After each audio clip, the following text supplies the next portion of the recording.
Today's very special guest, the new age Richard Simmons, funny, witty, former fatty, turned fitness guru, aimed to change the world, Sammy Jo.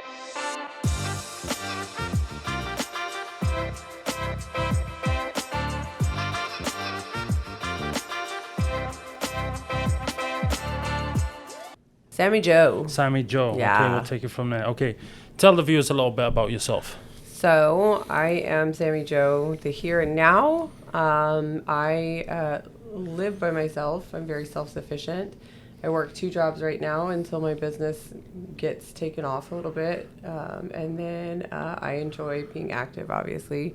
I skate, I bike, I run. I also strength train on a regular basis. I eat very healthy. And my life has done a complete 360. So today I lead a very rigorous schedule, and I live by no excuses, and I give 110% every day. Okay, nice. Yeah, so life growing up, what was that like? Like family, school, like lifestyle? What kind of life was it like growing up? Yeah. I was extremely overweight growing up. So when I was 3 years old, there's pictures of me really cute with little brown curls, and just your typical normal looking child. And somewhere in between the ages of 3 and 5, I ballooned up like crazy. So those pictures, I remember being 5 years old and I couldn't fit into my mother's pants. And which was like a size 16 woman's. What age? At about 5 years old, 5 or 6, yeah. Wow. I remember wanting to be just as, every girl wants to be like their mother and be just as pretty and dressed in her clothes, but I couldn't wear her clothes.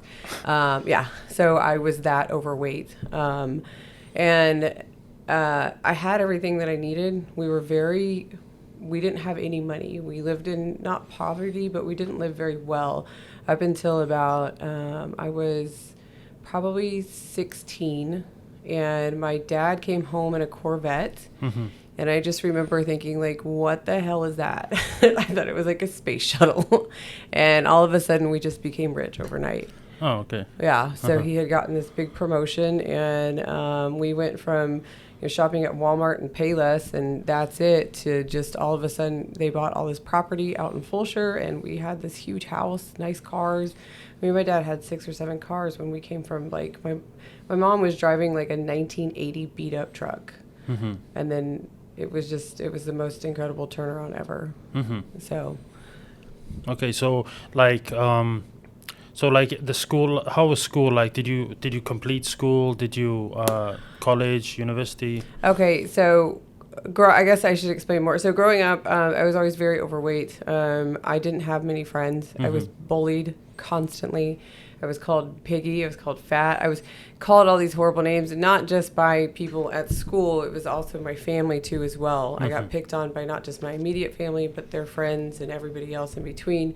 So my self-worth and my self-respect was never existent, Okay. So early on in my life, I used food as an outlet for, feeling better about myself and making everything go away. It became a drug for me, but you don't realize those things at that time as a child. So growing up, we came into all this money, and then all of a sudden I had all these friends. Would you say that the coming into the money and not coming from money, would you say that kind of shifted, not the kind of people you are, but the way you acted, or the way the family acted and that kind of stuff? No. And maybe the way my dad acted, which I didn't really see a big change because he was gone all the time. He was working. Okay. So he wasn't at the house a whole lot, but it's not like he was non-existent. So it didn't change us at all. So you wouldn't say you got spoiled from the money or something like that? I got spoiled, but I didn't realize I got spoiled. Okay. So I didn't have this attitude of I was better than anybody else. Yeah. Or the attitude that you would imagine somebody that's that wealthy would act, because I didn't realize the magnitude of our wealth. Oh, okay. I didn't realize my parents never made me appreciate the value of things. So, growing up in high school, my first car was a brand new Eclipse. It was, $50,000 car. My next car, because I totaled that one, was a brand new Volkswagen. It was straight off the lot, fully loaded, it was a $70,000 car. My next car after that, there were 6 or 7 brand new cars that I got because it's just that. And then, you know, when I would get arrested, you know, he would bail me out. So I never had any consequences. I know, you know, when we went to the mall to go shop, I just knew we were at the mall, but they never told me to look at price tags. I never knew how much anything costed, you know? So when we became like this family that had money, I didn't realize the kind of money we had. When I would bring friends over, because I got along with the friends who lived in the lesser economically fortunate neighborhood, you know? Okay. So I grew up, I hung out in the ghetto, you know? And when I would bring them over to our house, they would be like, what the fuck? And I'm like, what is wrong? Like, this is normal. Yeah. And it wasn't. But I didn't realize these things until I had to go out on my own, you know? So... Okay. Yeah. So you had some kind of addictions and drug problems, right? Oh, absolutely. So talk about that. Tell us about that. So my addiction, and these are things that I'm just now figuring out. Okay, these are things that I have figured out for myself, and now I realize that it's not just me, because in addiction and recovery and mental health and all these things, people think that they're so alone, and we're not. And there's millions of other people facing the same problem, but it's so, like, we're so scared to talk about it, when in all reality, you just need to know that you're not alone. But so growing up, you know, I got addicted to food. That was my first addiction. And I had an older brother, I still do, but he introduced me to alcohol at, I think, the age of like 9 or 10. Okay. My dad used to collect these little airplane bottles in his cabinet, and he was drinking, and I eventually started drinking with his friends. I started smoking weed early on too, probably about 12 or 13, smoking cigarettes. As I grew up, we moved, you know, like I said, I was hanging out in, you know, lesser fortunate neighborhoods. I was hanging out in the ghetto. I did a lot of drugs. My whole life was centered around partying, you know, and I would ask my dad for money, and I would go spend it on a bunch of, you know, cocaine and ecstasy, just whatever I could get my hands on at that time. My parents never knew there was a problem, though, because they didn't really pay attention to us growing up. Okay, we were having huge parties at the house too, but I always made good grades. So as long as I was making good grades, there wasn't a problem. No questions asked. Yeah, no questions asked. So it was all that's what it centered on. So in terms of addiction, what did you struggle with for the longest? Food. Food. Absolutely. So I watched this this program called Super Size Me. Have you seen that? Yeah, I just watched it. Yeah, I watched it recently too, and it does show you how, like the dangers of food, basically. And you know, I was talking to Jeffrey on the other podcast about the likes of Coca-Cola having caffeine, and caffeine being addictive, and that kind of stuff. But what would you say is the main cause of addiction for food? Was it like trying to get away from something, or just self-soothing, or what? Self-soothing. Yeah. It's for those moments. So nicotine is seen as the number one most addictive chemical, when in all reality, it's not. I'm quite a heavy smoker, and it's the hardest thing to beat. I've battled opioids for years, and I mean, I've been clean for a couple of years now. Yeah. But nicotine is the biggest struggle I've had. It is, and I actually read a book. Yeah. There's a phenomenal book out there, but I quit smoking after my entire life smoking. How many years did you smoke before you quit? I smoked my entire life, so from the age of 12 until 37. Okay. Yeah, I smoked. 25 years. Yeah. My dad quit by reading the same book after smoking for 50-something years. What book is that? I need it. It's called The Easy Way by John Carr. And it's a phenomenal book. And in that book, it says that you'll quit, and then you'll have to test the waters and smoke again, and then you'll have to read the book again. And he's so right. So, but by the end of that book, and he even says you can smoke during that whole time you read it, and you'll quit by the end of it. And he's right. So it's actually phenomenal. So quitting smoking was not that bad for me, but I did quit that. But sugar and trans fat are the most addictive chemical there is. And that is why most of us are fighting obesity and being overweight. Yeah, that's one thing I want to add as well is, like, I'm from the UK, as I mentioned. Since I've been here, I've gained about 50 to 55 pounds, right? Now, I'm not in the best shape of my life right now, but it did creep on me, and I didn't really take note of it at first. But when I did check into the things, the bread, the sodas, like, everything here has more sugar than what I was used to in the UK. Like, I'll give you an example. A can of soda in the UK has 13 grams of sugar. Okay. That's quite excessive. But a can of Coke here would have nearly 40 grams. Really? It's like 30, like the range is, what I've seen is between 33 and 39 grams of sugar, and just a regular can of soda. I didn't even know that. And that's like triple than what I was used to. That's crazy. And it's just, it doesn't surprise me how this whole country is battling obesity. Houston is the number one most overweight city in America, probably in the world. I'm not even like scared to say that. Yeah. So if you know about addiction, so addiction obviously is an issue because it makes us feel better, it makes us forget our emotions, right? Because 100%. the euphoria that we get from whatever substance that we're using. Yeah. Now nicotine is the most addictive chemical, as because it wears off so quickly. Yeah. So the nicotine, you get the nicotine rush after you're done with that cigarette, that nicotine wears off in about 30 to 45 minutes. So the reason why sugar and trans fat are so addictive is because the euphoria when it hits your tongue only lasts for seconds. So you have to take another bite, and you have to take another bite, and you have to take another bite. And it's very hard to put that down. So that's why people get addicted to soda too, right? It's because you can drink it all day, you can have a sip every second, and you're going to get that euphoria again. The dopamines. Yep. Yeah. Yep, the dopamine rush from sugar and trans fat. So I actually have one of my clients who just embarked on a 90-day no sugar, no trans fat journey. Uh-huh. And because after 90 days, supposedly you beat that addiction. So, and you kind of wean off that drug. Okay. Yeah. Mm-hmm. And would you say that being addicted to food, or being addicted to anything, would you say it's a symptom of some kind of mental issue? Absolutely. Uh-huh. It's an escape. You have when you're addicted to anything, Yeah. the hardest, so let's take drugs, because food, you still have mental clarity for the most part, okay? When you eat a clean, healthy diet, your mental clarity goes from down like low to way skyrocketed like you could never imagine, okay? When you're on drugs and alcohol, your mental clarity is gone. Yeah. You have no emotional feeling. Almost delusional. Delusional, there's nothing that could bother you because you're under the influence, right? Yeah. So our inability to face our emotions is the number one reason why we're addicts, why we're addicted, is because we found an easier way than feeling depression or feeling hurt or feeling anxiety or feeling anything.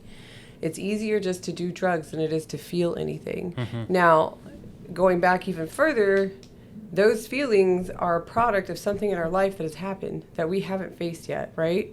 So you're depressed for a reason. You're depressed either because you have a shitty job, because you're in a horrible relationship, because you're in a terrible environment. These are all things that you can change. So until you change the things that are making you feel a feeling that you're trying to escape, then you cannot stop an addiction.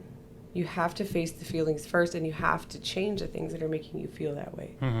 And like this capitalist society where, companies are, they fight for your mind, your Big attention. And like, what we were saying about the whole, the lines of poverty, how much does a salad cost compared to McDonald's cheeseburger?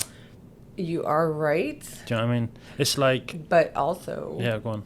I feed myself for about $6 a day, 6 meals a day.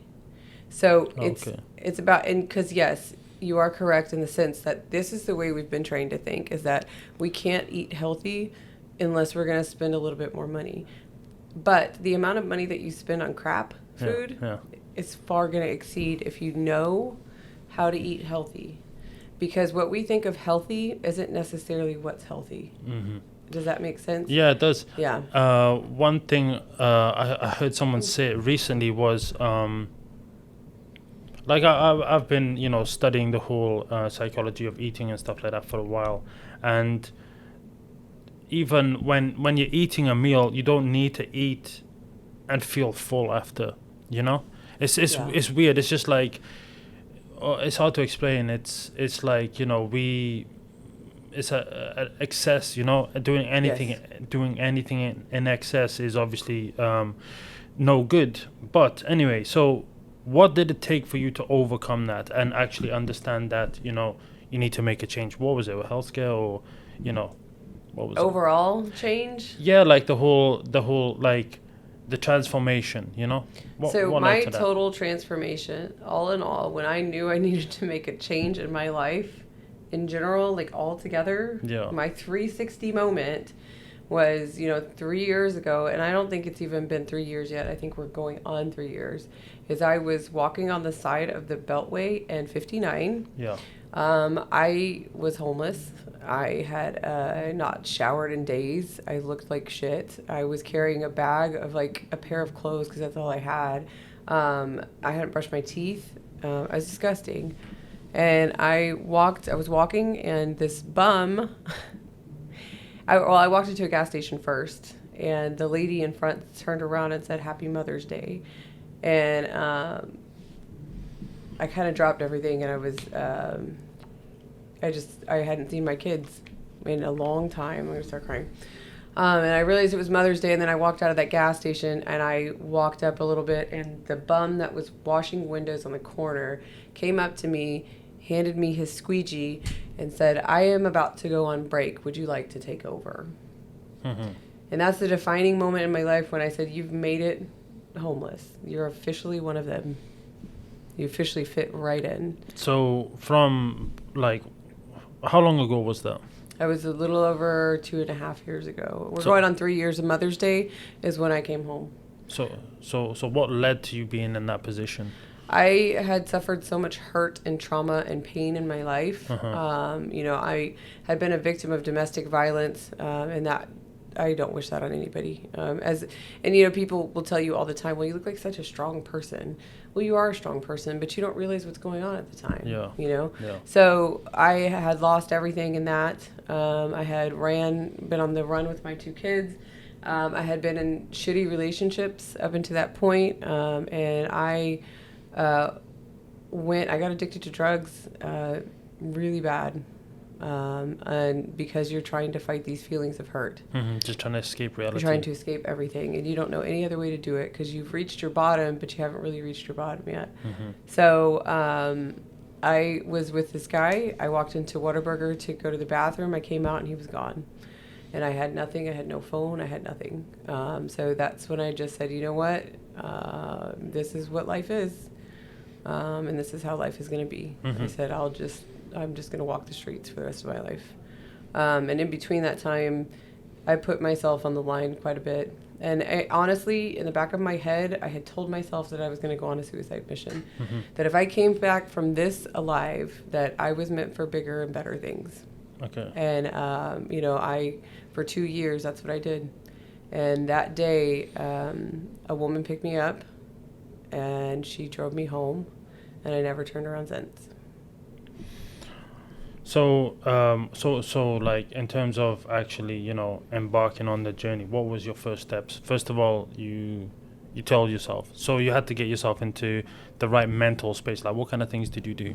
I was done. Uh-huh. So I was done. When people say, people try to go into recovery a lot, Mm-hmm. but there is a point where you're just done. You know that there's got to be something better. So the first thing I did was I got back into the NA program because that's all I ever knew, Then I started running because the first thing I did was put on my running shoes. And I remember I couldn't run more than a quarter of a mile. Yeah. When before all this happened, I was running 15 to 19 miles a day, But I knew that running always made me happy. So I did that. I had a big gym set up in my garage. I started working out. These were the things that I knew made me better. I started reading self-help books. I started listening to books on tape. I had to get books on tape from the library because I didn't have any money. Mm-hmm. I had nothing to my name. I had to let everything go, So those are the things. I stayed at home. I didn't go out. I cut everybody out of my life that I knew before, because and it's one of the hardest things that you'll do because you never feel more alone. But at the same time, those are the same people that got you to where you were that day. And that's a hard thing to do as well because you think these people care about you, Mm-hmm. And I remember when I first started this journey that I was dating, quote unquote, this guy, and he was selling cocaine and he was doing it in front of me, but he told me he cared about me all the time, And it took somebody else to tell me, like, you know, if that person knows you're in recovery and they're doing that in front of you, they don't care about you. And it's like, well, he said. So, you know, you have to break the cycle. Jordan Peterson, I read a lot of his books. And that is probably one of the hardest things that I did. Because when you read books like that, you think to yourself, that's not me. But he's only like a Harvard renowned psychologist that changes everybody's life all the time. But that's not me. Because I'm that 1% that he's not talking about. When in all reality, it is you. Yeah. And that's fucking hard. That's a kick in the balls right there. So it's accepting that you're really fucked up and you got to change. And this is all about you. I decided to stop playing the victim. That was a big thing too. I had always gotten my way because I wanted people to feel sorry for me. So change in your locus of control. You know what the locus of control is? No. Okay, so it's like it's conceptualized as either having an internal or external. So basically, if you have an external locus of control, you believe that, you know, you're constantly getting kicked down because of life around you and chance and fate, as opposed to having an internal locus of control means by actually taking control of your life and seeing reality, taking it the way you want it to go, as opposed to, you know, oh, I'm not going to go out and make any sales today because it's raining, as opposed to, oh, I'll get an umbrella, you know, and just knock it out of the park. Yeah. So it's like, you know, shifting the perception of fate is against me or chance is against me, and saying that I'm in this position because of me and only me, and I need to make change. Yeah. Do you know That's what I mean? exactly right, yeah. Okay. So, so when you started, like, making this whole shift, what kept you going? And like, how did you create the new habits and, you know, create the new lifestyle? I knew what to do. I had always had the puzzle pieces in front of me. I just didn't ever put them together. I always wanted a relationship. And, you know, people always tell you that you need to work on yourself and love yourself before you can invite anybody else into your life to 100%. Love you. And I did. I kept searching for this soulmate that was there. And finally I decided that this is not the time. So I stopped all of that. And I remember the last guy that I dated, he made me feel so worthless that I felt like when I talked, that nobody wanted to listen to me. And if you've ever had that feeling before, it's awful. It's awful to think that everything that comes out of your mouth, nothing matters. Right? And what I realized was men weren't attracted to me because I was fun and gorgeous and amazing. Men were attracted to me because they knew I was weak, and they could sense it. And then I knew that at that point that I had to work on myself and I had to cut everything else off, and I did. So I started working out, and I got into bodybuilding. Bodybuilding was a huge game changer. Bodybuilding made me realize that my body was capable of so much more. It made me realize that I have the discipline to do anything that I can in life. And it made me break a lot of barriers, a lot of barriers that had held me back in life, a lot. And it made me focus on myself, and that's it. That was my goal. And it made me realize that when you have a goal in mind, it's not about anybody else in life. It's about you.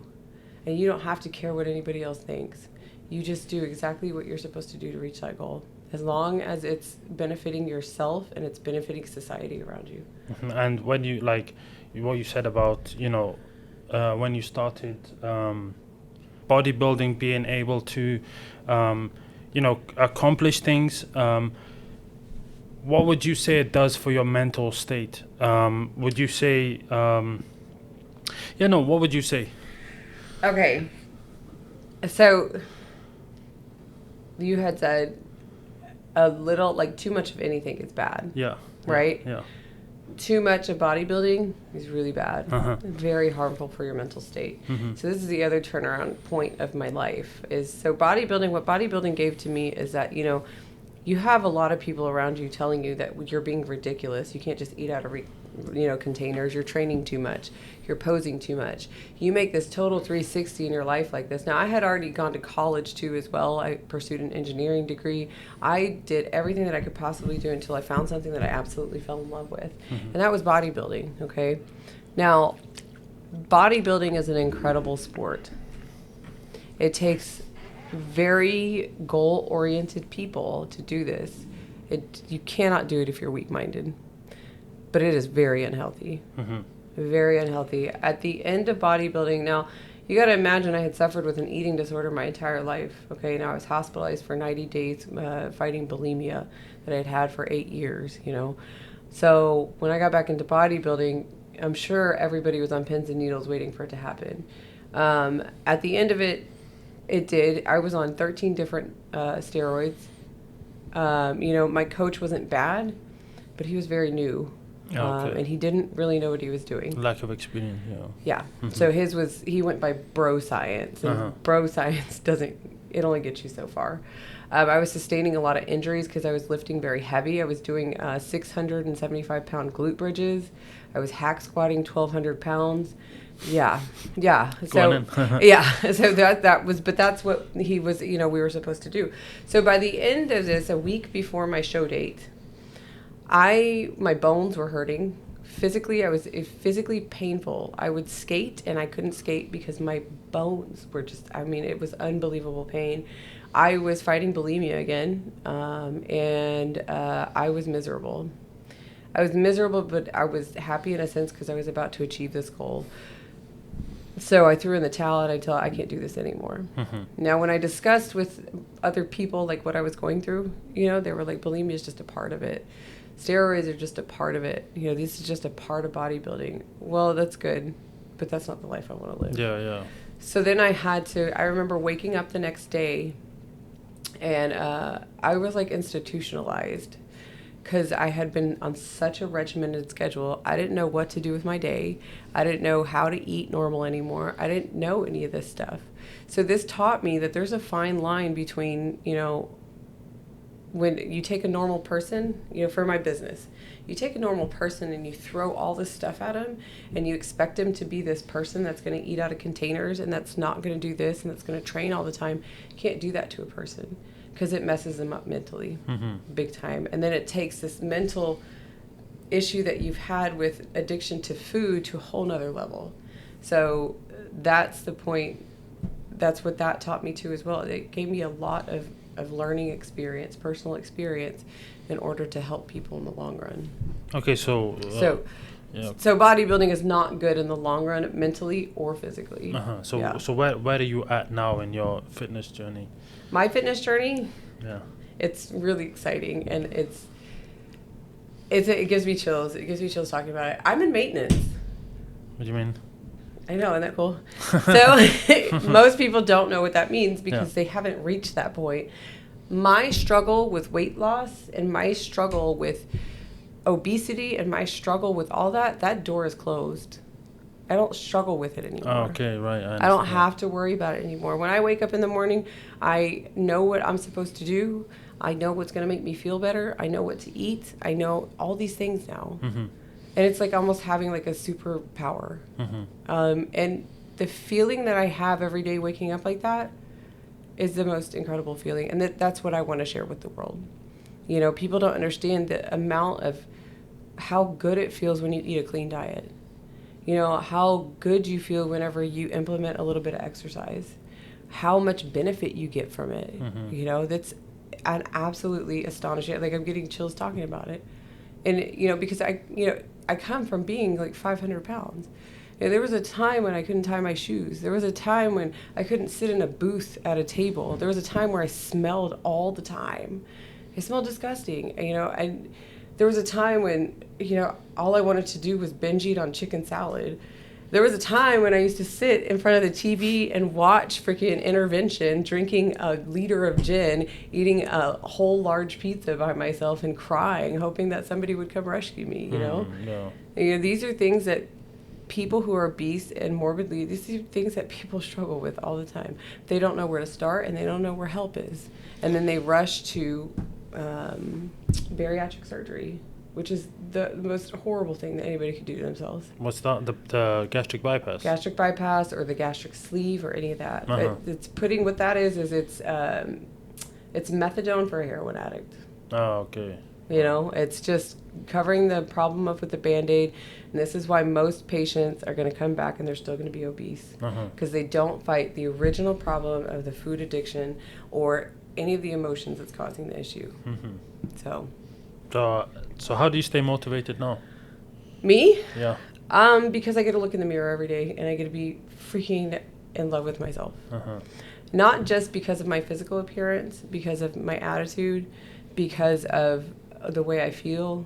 Would you say it's momentum? So like I've always, for a while, you know, it's like something's against me. I don't know what it is, but like 2018 or something like that, my lung collapsed, and I was really slim, and the doctor was like, I'm 6'1", and they just said, you know, sometimes when you're that height and that slim, it happens, and they were like, okay, you need to start bulking. So I literally had to train myself, you know, how to eat, to build, and I went through a phase, and I did gain some good muscle mass, and then I got into a car crash, and you know, it spiraled out of control where got addicted to the painkillers, and you know, the whole health gym thing went out the window, but my eating habits were the same, where I would constantly be eating, and you know, I'm high all day and whatnot, but I understand what you're saying. When you know, you go to the gym, and you not even the gym, like even if you go for a run, you get a clarity, you know, you get a mental clarity, and it's you know, especially at the starting days when you're starting out, and you're not going to reap the benefits after going for 1 day workout, you know. No. So like it's the same when I get into my meditation. It's like the first week will almost have the opposite effects, where you get more anxious and you get more like uncomfortable, and then after the first week, you feel great. Like the focus is there. And it's the same with the gym. It's like after, just say, you know, a week of being in the gym, or I've noticed with me it's 2 weeks. So after I'm in the gym for 2 weeks, I start getting that spring in my step in the morning, you know, like the more energy, even though I'm going out in the morning and doing exercise, you just seem more energized throughout the day. You're lighter on your feet. And so would you say it's a momentum thing? You have to overcome that barrier of, you know, like the zero to starting point being momentum, like, and keeping on top of that momentum. Because if you stop the, you know, your whole fitness routine and exercising and everything, would you say it would be like easy to fall off, kind of? For me, no. For me, no, because I know where I came from, and fitness saved my life. If everybody in this world had a good fitness routine that suited them properly, because my fitness routine is not going to suit Susie, I promise. Okay? But if everybody had a good fitness routine that they enjoyed and they were happy with, and this is the problem with all fitness programs, is this world would be a much better place. So what does your routine consist of now? My routine consists of, right now, I do 30 minutes of the Stairmaster every 5 days a week. And that's just because I want to drop about 5 pounds of body fat. I have another photo shoot in a month. And then I strength train, and sometimes I won't do any cardio. I strength train for about an hour, 5 days a week. And so do you start in the morning, or what time? In the morning. Okay. First thing in the morning, I do cardio because it makes me feel like $1 million after I'm done. The one thing about cardio that people do wrong is that they give it way too much. You don't have to go very fast. People see me in the gym all the time, and they tell me, it doesn't even look like you're doing anything. I'm doing it right. Okay? So that's the other issue with people, is you start a routine, and you're not sure if you're doing it right or not. So you stop your routine before you see results. But so my routine, it fluctuates depending on my goal at the time, and my goals fluctuate. But I strength train regularly 5 days a week, and I'm in progressive overload right now, which means I'm slowly building up the weight to build more muscle tissue. Mainly because in my legs there's so much loose skin still that I want to build in the muscle to help for appearance, to make it look better. So you train 5 times a week? 5 times a week, yeah. And strength train. How long is a session? About an hour myself. An hour to an hour and a half. Your body starts shutting down after 60 to 90 minutes of exercise. Okay. So you don't want to do it any longer than that. And a diet for you, like, What does a weekly diet look like for you? Oh my God, so much food. If anybody that knows me, like, okay, so I wait tables overnights at a deli downtown, and I do that Thursday through Sunday. And if you talk to any of my coworkers, they'll be like, all she does is eat. Yeah. So, because when you fuel your body correctly, you're going to be hungry every 4 to 6 hours. So I eat a lot. So in the morning, I have non-fat Greek yogurt, I have granola, I have an apple, and I have powdered peanut butter, which is my favorite, and sugar-free Jell-O pudding. That's the secret sauce. So you put that in anything and it makes it delicious. Oh, yeah? So, yeah. So that's in the morning. During the day, I eat a lot of vegetables, a lot of rice, a lot of carbs, and a lot of protein. So chicken, fish, cottage cheese. I love fat-free cottage cheese. And then at night, I have Greek yogurt again. So it's a combination of protein, carbs, and vegetables, fats. And it's everything that we think that we can't eat that you can. You just have to know how to eat it. It's not the hash browns' fault that we're fat. It's the way we eat the hash browns. A whole bunch of them. Yeah, a whole lot. Covered, smothered, and whatever they say at Waffle House.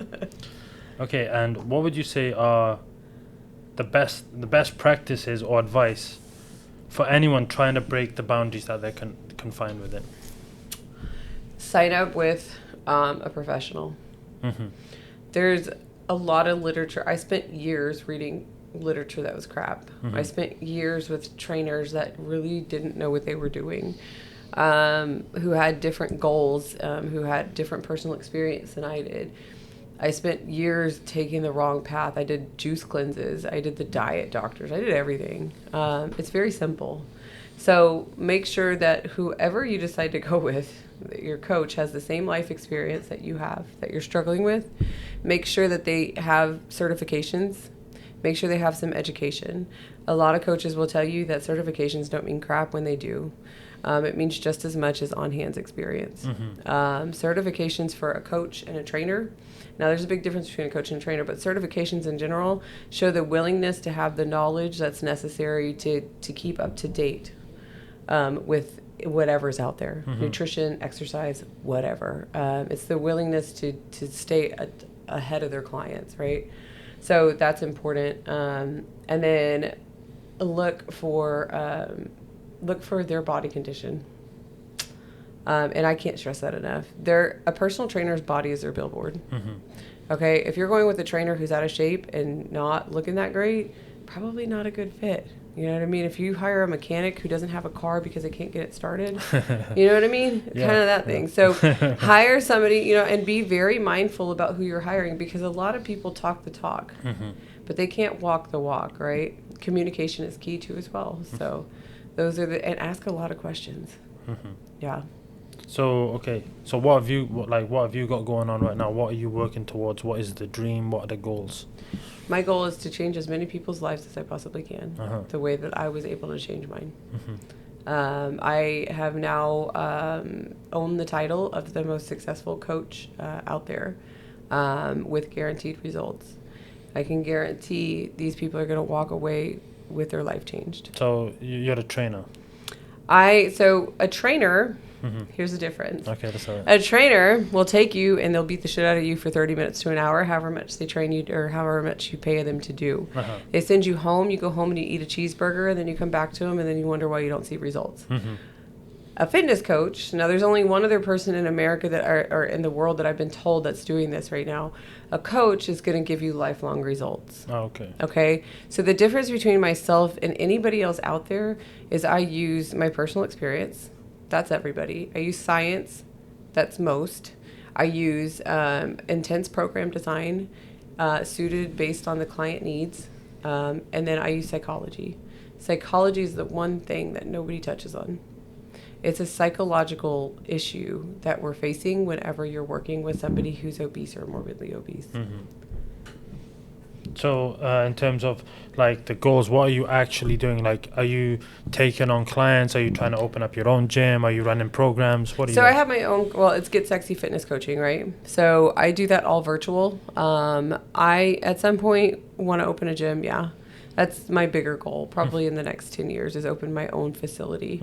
My big goal right now is to fight complacency, to get my name out there, to let people know that there's somebody out there who can help them, who and you have to gain people's trust, because the problem is that with trainers is they'll promise you the world and they won't give you shit. I experienced that, I think, way at the start of the year or even at the end of last year, where there was a gym that I was using in Richmond, and it's quite a small franchise, and I was paying, I think, over the odds for the services. Yeah. And it was basically someone counting my reps. Yeah. And I was just like, I don't need this. Yeah. I need somebody to tell me, like, you need to eat this, you need to not do this. You know, like an actual, like, fitness Program. coach. You know what I Yeah. mean? You know what I mean? Not somebody just to stand there and tell you need to lift this 1, 2, 10 times, whatever. That's what trainers typically do. So Yeah. this is geared. So this is where the mental health part of it comes into place, is because, and if you talk to any of my clients, a lot of them, you know, and what people have to realize too is this is very confidential for all of my clients. The people that I have on social media, or the people that are displayed, are ones that have given me permission to do that. There's a lot of clients who don't want anything to do with that, and that's fine. I totally understand. But there's clients who would stand me up when I would come to their place so we could work out, you know, and now they want to go into a gym. Mm-hmm. You know, but that's fighting a lot of demons in between that time. Mm-hmm. It took one of my clients a year to just get into a regular routine, and it took a lot of trial and error with what's going to work for them and how their program's going to be, you know, manipulated, what diet's going to work for them. I have some people who meal prep. I have some people who go to Subway 6 times a day. Mm-hmm. It's whatever's going to work for you, right? So this is where I talk about the mental aspect. People are fighting anxiety. They're fighting social anxiety. You know, you have COVID eliminating all this too as well. So you got to fight all these demons before you get into a regimented process of, you know, this is what it takes too, is self-discipline. This breeds self-discipline. It breeds self-confidence. It breeds a lot of different things that people don't understand. Nobody's ever going to force you to work out. Yeah. It's the one thing in the world, in life in general, that nobody's ever going to force you to do. You have to get up and you have to do this yourself. And it also lets people know that they can do things. They can accomplish things. So I watch my clients go from 0 to hero.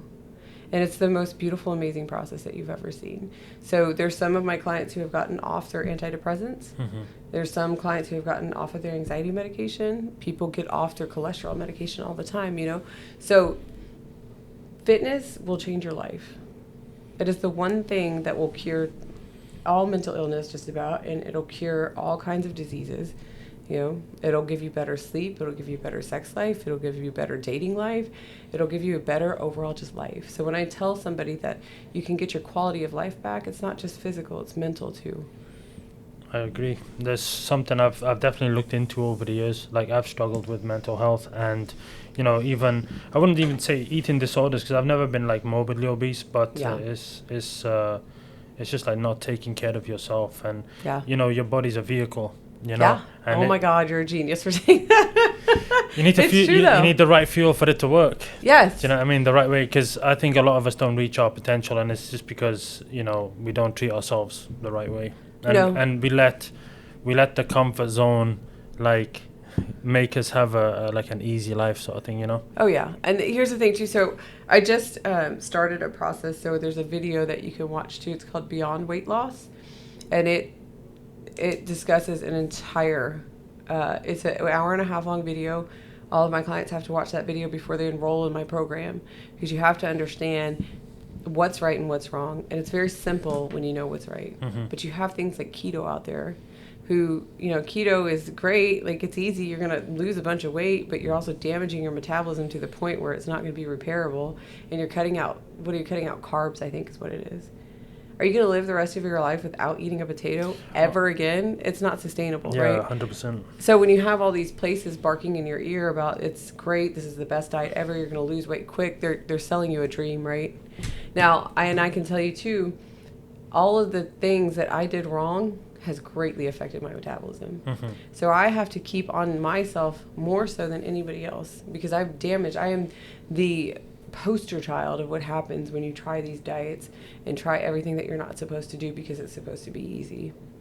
So Okay, so Okay, I think we're coming to an end here. So yeah, just let the viewers know where they can find you, how they can contact you, where you're based, what kind of areas you work and all that stuff. Oh, I am all virtual. So you can get a hold of me on getsexyfit.com. And all of my contact information is there. If you're obese, morbidly obese, I'm the girl. This is the last program that you will ever have to embark on your fitness journey in order to have a lifelong of success. And I can't stress that enough. And what's the Twitter? Oh, I don't have a Twitter. Instagram, Instagram is Get Sexy Fit Coach, Okay. and Facebook is Get Sexy Fit. Okay, we'll link everything in the description. Yeah. And thank you for coming down. It's been great. Thanks for having me. Yeah, no problem. Hopefully, after this first season, we can get you back down and we can talk some more. Absolutely. So just remember, like, comment, subscribe, all of that good stuff, and we'll see you on the next one. Yeah.